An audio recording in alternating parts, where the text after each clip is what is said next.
Welcome to We Wish You a Merry Christmas Bagpipe Ready. This is lesson 1. I got a few free lessons for you here, and if you're enjoying yourself getting Christmassy on the bagpipes, you can click on the link below for all the lessons and workshop details. With Christmas tunes on the bagpipes, there's no rules with embellishments. There's lots of different options and versions out there, so I'll present some easy ones, some more challenging ones, and maybe a mix in between, and it's up to you how you want to dress up the tune. So lesson 1, we wish you a Merry Christmas. So that's the part we're going to walk through today, and as I said, we can dress it up a little bit more complicated or less complicated with embellishments. But the basic notes here, we're starting on low A and we're going right up to D. So low A, our left hand is our top hand, bottom hand's the right hand. Top hand has the thumb hole, fingers are fairly straight. The top hand has no pinky hole, but the bottom hand does have a pinky hole. Low A, our pinky is up on the bottom hand. All the other fingers are on their holes. We go up to D. Those 3 fingers have to lift up, and that pinky drops and covers the bottom hole. So that's our first note transition. And so we need to play some sort of embellishment after that D.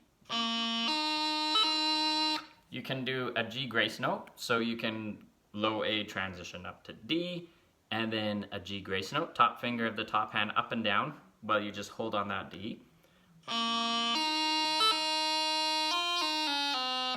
So just to give you an idea how it sounds.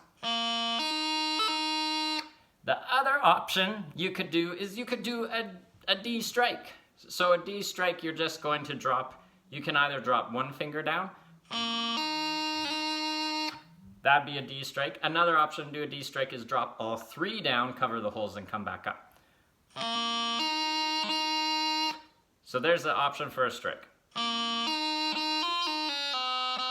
So just to give you an idea how it sounds. And then another option, if you're confident with some embellishments already, I like to do a D throw up to that D. And I think the sheet music I found for the workshop, which is in the link below, has a D throw there as well. So a D throw,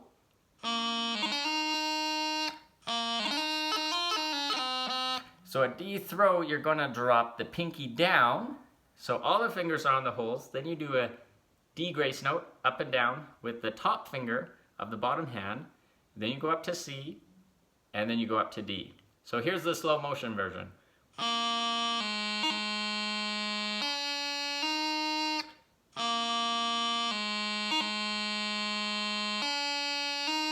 So that's a slow motion version of the D throw. I walk through it slower and in more detail in some of my other videos. If you're really interested in that, you can always comment below. But that's the option to get to that D as well.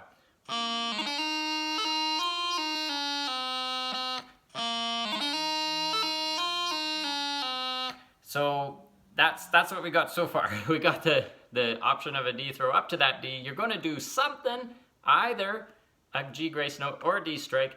And then where do we go from here? So from here, our next 2 notes, we're going to transition up to E and then go right back to D again. To go from D to E, lots going on with our fingers. Our 3 fingers are coming down to cover the holes on the bottom hand. At the same time, the bottom hand is lifting up 1 pinky. And at the same time, the top hand's going to lift up the bottom finger, or that ring finger. And we hop right back to the D, right where we came from. So when we go down to the D, the ring finger of the top hand covers the hole, the pinky of the bottom hand covers the hole, and those 3 fingers lift up.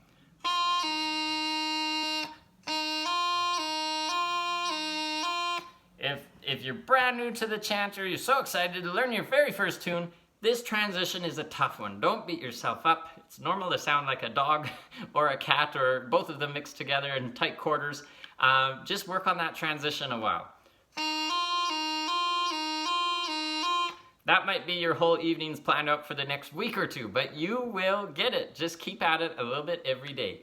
So that's that transition. When you're confident with that, this is what we got so far. Now from here, we're going to drop down to the C.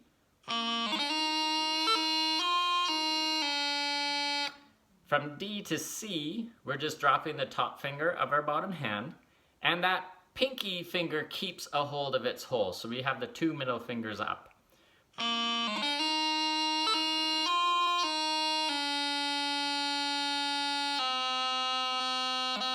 So from that C, we drop down one more note. And just to make it weird, we're going to drop one finger, but now we lift up the pinky. So we didn't lift up the pinky when we went to the C, but we do for the B. It just makes sense because it's the bagpipes. They just do it that way. I have no idea why. I'm sure some out there watching know. They could always drop a comment to share with us why that is. So you lift the pinky when you drop down to the B.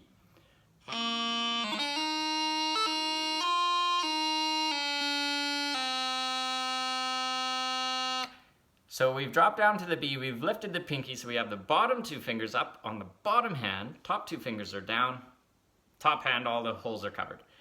Now we're on that B, but we need an extra something because we need to play two B notes in a row, but we can't stop the bagpipes once the flow of air is going through. So to play two notes in a row, we need to dress it up with some sort of an embellishment. So some different options for you. Kind of like when we're on that D, we could just simply do a G grace note, top finger of the top hand. That would work.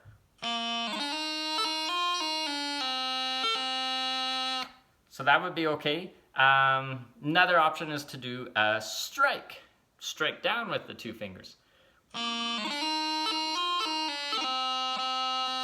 And sorry, my fingers jumped in a doubling there. So that would be an option as well. And then, you know, with these embellishments, don't panic if you can't do them. Just you know, keep at it. Just, you know, you don't have to have all the fixings on your very first tune or first Christmas tune. You can play the basic note version and still have a lot of fun with it, and a lot of people will be excited you're playing Christmas tunes on the bagpipes. But just to go over a little bit more on this B, what I tend to do with it.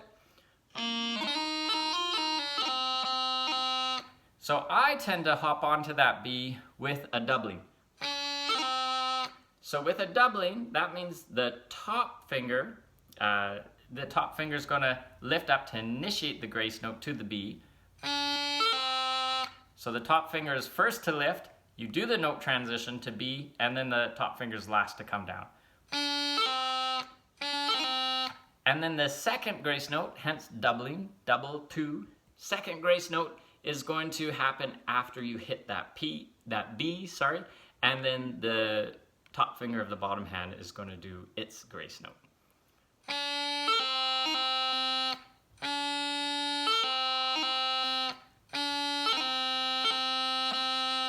And that's what I tend to follow up that doubling with. Let me double check, make sure. Yeah, I hit that B with the doubling, and then I do the strike, and then I do another G grace note.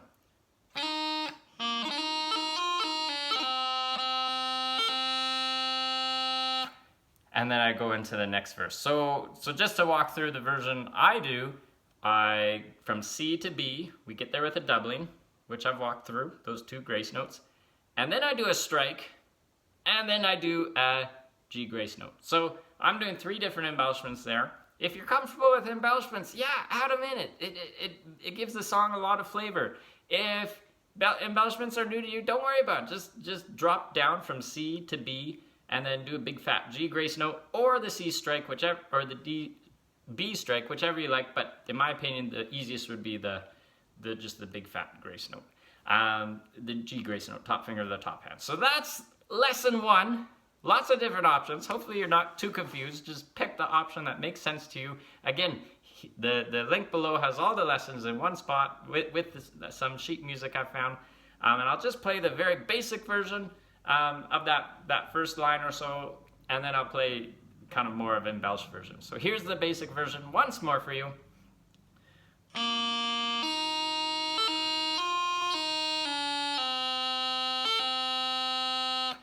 There's the basic version. Here's a little bit more spiced up.